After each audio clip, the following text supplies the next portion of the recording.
In today's video, I am going to teach you how to add a background image to Google Meet using the new built-in background change tool. First, make sure you are in a Google Meet session where you want to change your background. Now look at the bottom of the meeting window.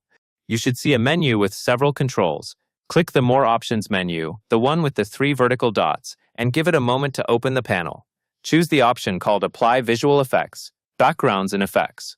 Select that option so you can access the background changer. Next, once you are in the Visual Effects or Backgrounds area, you will see choices for background images. Click Add your own personal background to upload an image from your device. Select your file and confirm the upload, then wait briefly while the background is applied. You may notice a short moment where the interface updates, which is normal. If you instead prefer to use a built-in style rather than uploading your own, you can choose from the available templates. After you choose either your uploaded background or a template, take a quick look at what appears on your video preview. That covers everything you need to know.